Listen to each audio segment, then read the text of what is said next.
Good morning and welcome to All Church Sunday School. It is such a treat to be with you again this morning. I am Reverend Jamie Plunkett and I am here with Reverend Renee Hoke. Yay! Hello. Happy Advent! Happy Advent. Week 2 in our Advent season. We're moving right along. And this morning we are talking about Simply Wait, cultivating stillness in the season of Advent for the second week. Now, this is a wonderful devotional book that goes through the season of Advent. We heard from a couple of you after our first week of discussing these that some of you have experienced this book before. So that's actually Really? pretty neat. How Karen Parker awesome. emailed us and said that she's pulling this out. She did it about 10 years ago, and she's pulling it back It's out really now. good. It is a lovely book by Pamela C. Hawkins. I picked it because of the photograph on the cover. The snowy I'm always ground. influenced by Where do you think that is? bare trees, Central Park. It is? It could be, I don't know. Bare trees with snow outlining the branches. One of my favorite pictures. I So love if it. you want me to buy any book that you might write, Jimmy, just put that picture on the put cover snow and on I the will front? purchase Okay. it. I'll do that. And some So, purple would be good too. Some purple, all Go Frogs, right? TCU. So here we are. But we're taking a look at Pamela Hawkins' book. Again, it is a daily Advent devotional, and it's cultivating stillness in the season of Advent. Last week, you asked me about stillness and about how I cultivate it. But I'm going to turn the tables and ask you what cultivating stillness looks like for you. You know, the interesting thing, if you work long days and then you live alone, is it seems like you can be tricked into thinking, well, the time when I'm at my house and it's, I'm watching TV, which is normally what I'm doing. I Yeah. mean, that's still, but that's not the kind of intentional stillness Yeah. that's a spiritual exercise, because that's just kind of cocooning, or being a zombie, binge watching, something on television. But the stillness that is attentive, that is deliberate, that's a whole different kind of stillness. And so I was glad to be reminded by this book that habit had kind of drifted away. It takes some setting the scene. Yes. So, Yeah. and then in my house, unfortunately, because I'm going to sit in a chair and I'm going to light a candle, I'm going to set this time to be with God and to listen closely for God's voice. A cat will come and jump in my lap. Of course. And that's not, so now, tomorrow morning, the door's going to be closed. Perfect. Because I don't know, if there's a force trying to keep us from this kind of deliberate practice of spiritual stillness, that force is being lived out in my cat, who's trying to keep me from. So now my cat Sammy will be outside in the hallway, and we'll see what happens. But Sounds about but right. that stillness that is sweet, that is life-giving. That's a Yes. whole different thing than just sitting in a chair. It really is. It really is, yes. And, I think, too, similar with the cat, we have a Great Dane puppy in our house, and she stirs at all times of night. And so last week when I talked about my time, which we're going to talk about my favorite spiritual practice today, Daily Examine, whenever I'm sitting down to do that, it feels like she just consents. Oh. An opportunity. I'm going to come and I'm going to nudge the back door because I need to go out, or I'm going to come sit on you. Yes. She's almost 90 pounds already. So, Oh my but she thinks she's a gosh. lap dog. Yeah, I totally get that. And I also really get the need to set the scene and Yes. be intentional about what's around you and how you approach that stillness time, because I'm the same way. I could just fall into, season whatever of The West Wing, and all of a sudden it's 5 episodes later and I should probably go to bed, without doing any intentional. And you've been entertained, but it's not the same kind of redemptive practice. You're far less aware Yes. of what's going on around you. And just recently, reading that I've been doing has pointed out to me that awareness, that paying attention to the world around you, to our lives, is about giving meaning to our lives, and to not Absolutely. be aware. I was going to say one form of stillness that this makes me think of my friend Karen in one of the churches I served, whose holy place to be with God was standing at her kitchen sink with a window right above it, looking out and onto a particular tree in the backyard Okay. where there was a bird feeder and there would normally be birds. And she could be, you would think, well, and she was probably washing some dishes, rinsing something out, doing something with her hands. I guess she was like Brother Lawrence. but her soul and her spirit was still. And she could, when she stood in that place, and I'm wondering if people listening this morning don't have, something about that place became a shortcut to what was holy. Interesting. You could go sit in another chair in another room and you'd have to work it a little bit. But there are some places for us that are shortcuts to that kind of stillness that puts us in God's presence or makes us aware of God's presence. Of course. And part of that shortcut, too, is just getting into the habit of doing it consistently. Because I think once we get into that habit and we have that familiar place where we can go, setting it all up takes less time and we can kind of just ease in. So maybe we just need to encourage everybody in this next week, everybody who's watching, if you don't have a spot, find a spot. Developing that spot during Advent would be a good thing. It'll make your life better. And that'll carry on beyond Advent as well. But today we're talking about a specific word, and that specific word is hope. We have our themes, our Advent themes that come with every season: hope, peace, joy, and love. And so last Sunday was technically Hope Sunday, but we're talking about hope today because that's the order that... Because we got anticipation we were so excited and geared up for it. But now we're talking about hope. And Pam Hawkins writes these words about hope. I'm going to try and read them off my slide. I had printer issues this morning, so it's basically black on black. But here we go. May the Lord be with you. Thank you. Hope opens something in the human heart. Like shutters slowly parting to admit a winter dawn, hope permits strands of light to make their way to us, even when we still stand in cold darkness. Love it. When you think of hope, what are your first kind of reactions to that word? I like the opening, the act of opening that she mentions, because and I also think there's a sitting up straight, taking a deep breath. There's some oxygen. Yeah. It's enlivening to be hopeful. Okay. It's I guess I would say it's optimistic. It's energizing. Hope is such a big word. And I think we know more about that word hope because we have been pursuing scripture. We have been sitting in the pew in worship. Hope is, I think it's a hopeful act to be in worship. Yes. So anyone has that pilgrim practice is animated by hope. Absolutely. I think I am not a morning person at all. It takes me until I probably shouldn't tell my boss this. It takes me until 10 or 10:30 for my brain noticed that. to really kick in and start going. I've noticed that, Jamie. Several cups of coffee type of thing. But what a surprise. No, I've already noticed breaking news. So, not a morning person.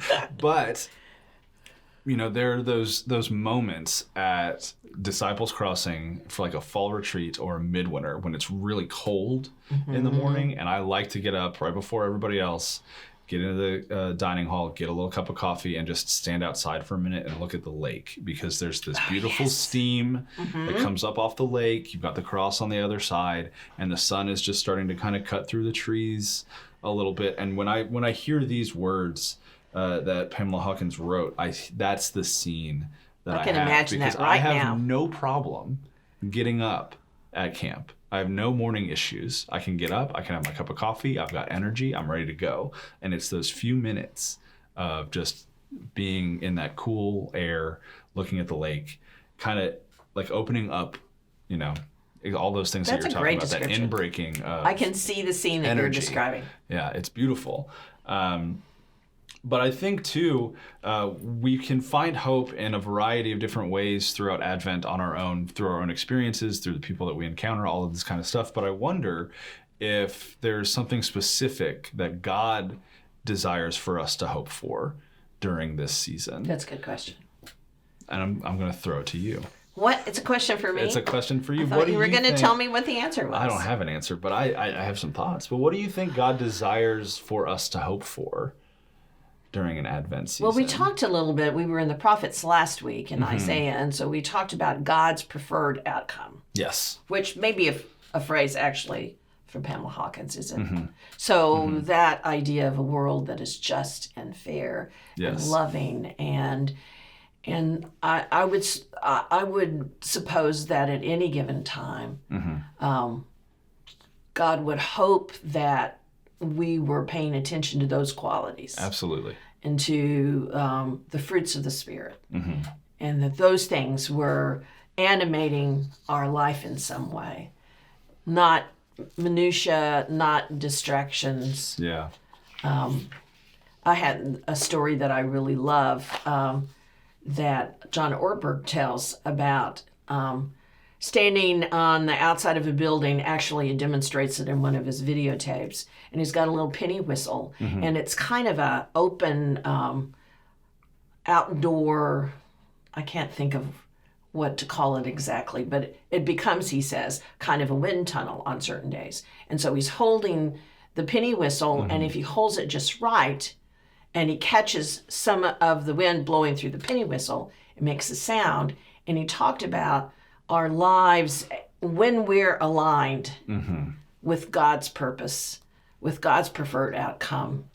Then the Spirit just moves through us, and God, and we're animated by what God chooses for us. And so I think hope is that we can get that alignment right. And I mean, we can go out of alignment. I mean, it doesn't take much to get distracted, but more alignment, less days when the Spirit isn't flowing through us. I love that image. That's beautiful.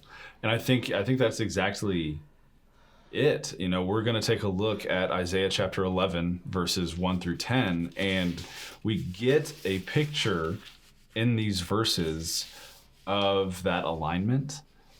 We get a picture of that justice and that kind of peace that you mentioned a few moments ago. I think these slides turned out fine on our printed papers. Would you read Isaiah 11, 1 through 10 for us? And I love the picture that you've selected to go along with that. We've got black and white copies, but when you see the color version of it, it really, the green pops off of the stump. That's wonderful. Isaiah chapter 11. A shoot shall come out from the stump of Jesse, and a branch shall grow out of his roots. The Spirit of the Lord shall rest on him, the Spirit of wisdom and understanding, the Spirit of counsel and might, the Spirit of knowledge and the fear of the Lord. His delight shall be in the fear of the Lord. He shall not judge by what his eyes see or decide by what his ears hear, but with righteousness he shall judge the poor and decide with equity for the meek of the earth. He shall strike the earth with the rod of his mouth, and with the breath of his lips he shall kill the wicked. Righteousness shall be the belt around his waist, and faithfulness the belt around his loins. The wolf shall live with the lamb, the leopard shall lie down with the kid, the calf and the lion and the fatling together, and a little child shall lead them. The cow and the bear shall graze, their young shall lie down together, and the lion shall eat straw like the ox. The nursing child shall play over the hole of the asp, and the weaned child shall put its hand on the adder's den. They will not hurt or destroy on all my holy mountain, for the earth will be full of the knowledge of the Lord, as the waters cover the sea. On that day the root of Jesse shall stand as a signal to the peoples. The nations shall inquire of him, and his dwelling shall be glorious. I love these verses from Isaiah for a couple of different reasons. Just the imagery of kind of this perfect kinship of all of these animals that should be kind of getting after each other are kind of in harmony with one another. And I also love this imagery, which y'all saw on the screen as Renee was reading, of this visual of something with new life coming out of something that seems to be dead, something that has no life. And Pamela Hawkins writes that a sure sign of hope is a sign of life where at first there seems to be no life. And in a year like we've had in 2020, where everything is hard, So hard. Those opportunities in this season to find life where there doesn't seem to be any life, I think are going to be so tremendously hope-giving for us. But this picture of peace and of justice and of equity that we see in Isaiah is a hopeful thing to look forward to, I think, and also kind of calls up some questions in us to ask, how can we participate in making that a reality sooner than it might be otherwise? And so one of the practices that Pamela Hawkins encourages us to do along with this text is to think about those people in our life who need a sign of hope. That was a great page, and I loved working on that. It was a really good exercise, but this idea to write down the names of 3 people who need a sign of hope, and then ask ourselves, what does that sign of hope need to be for them? And then go and do the work to help create hope for another person in our life. I think we can talk about, like last week, how does anticipation lead to action? This week the question is similar. What does our hope inspire us to do? Because it's one of those situations where, again, we can be people of faith and we can have all of this really good understanding, and then we've got to get off our butts and kind of go and do something. I think too, one of the examples, a couple of examples that I considered in people in my life. One is in a period of grieving, and one is all poised and ready for that next professional opportunity. That's a long time coming. And so in both of those cases, I can be present in their lives, and as I named the thing that would be hopeful for them, I can wait with them for that thing. I can come alongside them and understand, hope with them. Some supportive hope. Can't probably deliver the right job. Yeah. And grieving just takes the time that it takes to grieve. So in some cases, being the hope, and in some cases, just getting what waiting might feel like to that person, to that particular person looking for that particular thing to happen. Of course. We can't manifest things for other people. I wish I could. It would be great. It'd be super easy. I'll pray for it. And I'll hope for it. Exactly. And we talk about quality of presence a lot as part of Christian community, and I think the ways that we can be present for and with each other can be hope giving. Just in the ways that you mentioned, being able to be in community with people who are grieving and people who are anticipating something new, even if we have little to no control over it, presence can go a long way to being a hopeful thing. And I think too, with this idea of how we can provide hope and how our actions can provide hope, we got to do some reflecting.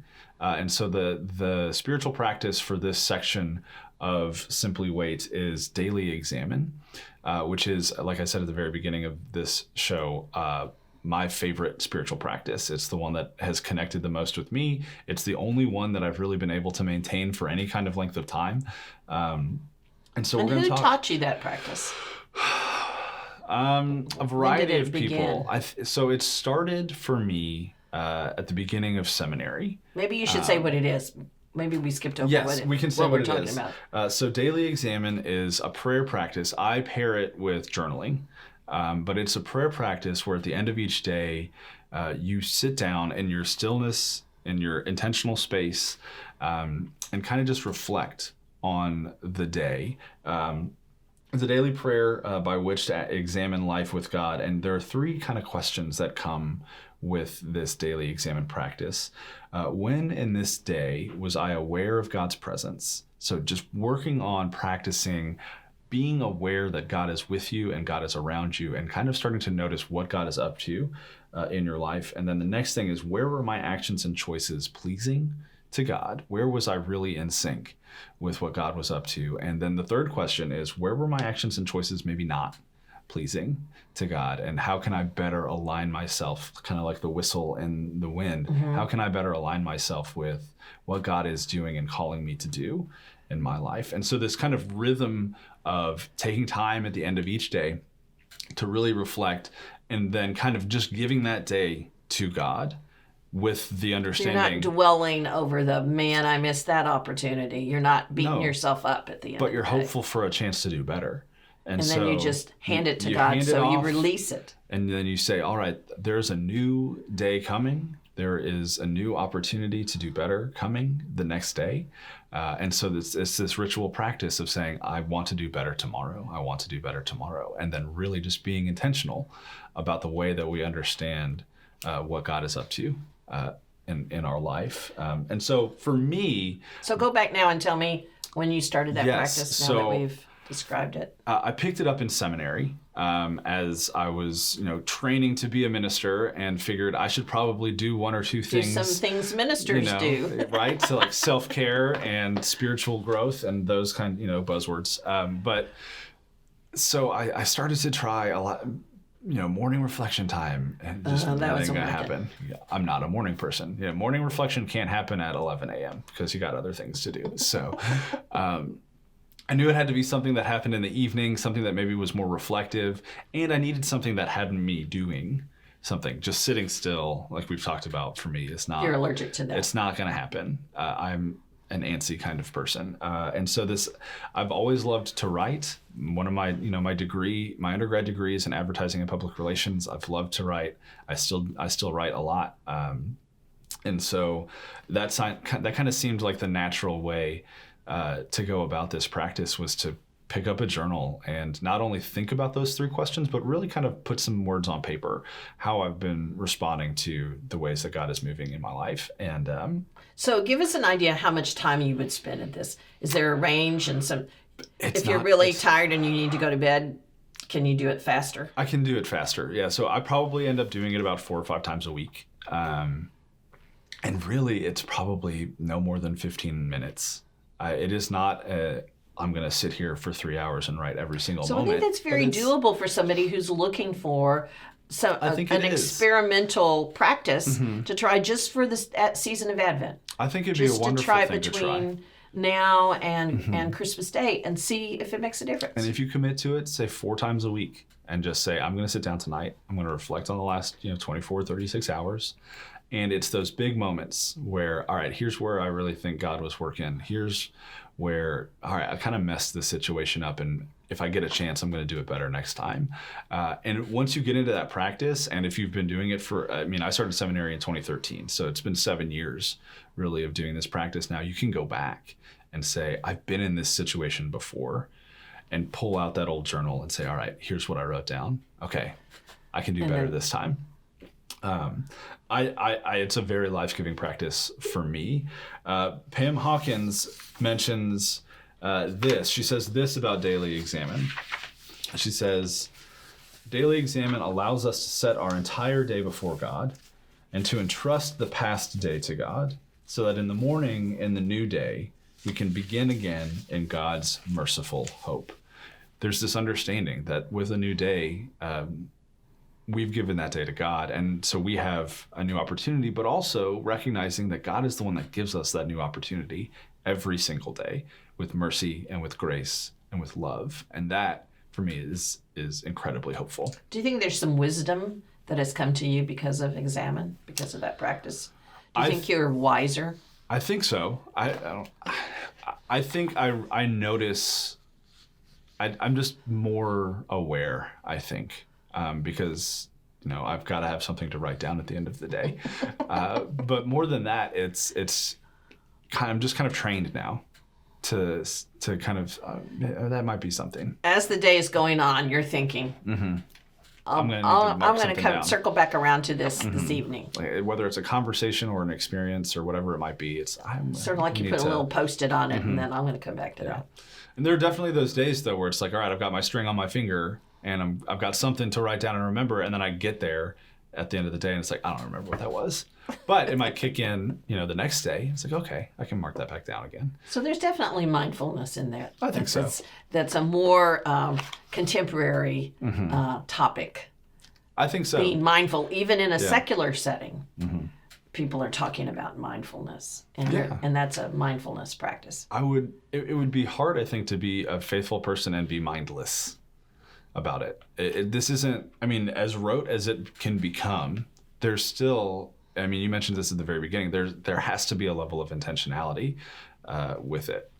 Or it's just, you can check your brain off and what are we really accomplishing at that point? So I love this practice. I would encourage all of you to try this for at least a week. If you can't get through all of Advent, until we meet again, just sit down every night for 10 or 15 minutes and just scribble down the answer to those 3 questions. Would it be okay to do if you didn't write anything down? It would be totally okay to do if you didn't write anything down. Maybe sit, light a candle. If you're more of a reflective person who is cat capable of sitting in stillness with a cat in your lap. No, cats miss. It depends on the cat. I suppose it does. But just kind of ponder these 3 questions. When in this day was I aware of God's presence? Where were my actions and choices pleasing to God? And when were my actions and choices not pleasing to God? And wouldn't it be great if somebody who's with us for All Church Sunday School and has practiced Examine would send us a little email and tell us how it has impacted their lives? I'd love to hear from some of our regular classmates. I would as well. You can email us at acss@uccftw.com. That's our email that goes to Renee and myself. Like I said, we got a couple really good emails last week. I'm looking forward to seeing what people have to say about hope and daily Examine. So far, the best response we've gotten has to be who in the Bible was sawn in two. Overloaded. My whole inbox was just overwhelmed. So I don't know that we can beat that response. I guess it needs to be a little bit maybe unusual question. But we would love for you to tell us about your own practice of Examine and how it's been a blessing in your life. That would be awesome. And maybe our post-Advent series is like violence in the Bible, something like that. I don't know. That's a thought. That's the same. That'd be a great series for January. Sewing people in half. Something about there's some stonings and stuff we could get to. Anywho, this has been All Church Sunday School. I am Reverend Jamie Plunkett. You still are. And you are still Reverend Renee Hoke. That's right. And we look forward to this time every week. It's fun. And we imagine you all with us. So thank you for hanging in there. We really do. Again, you can email us and let us know what you think, or if you just have any questions or just want to chat. We're here to talk to you. And with that, we'll see you next week.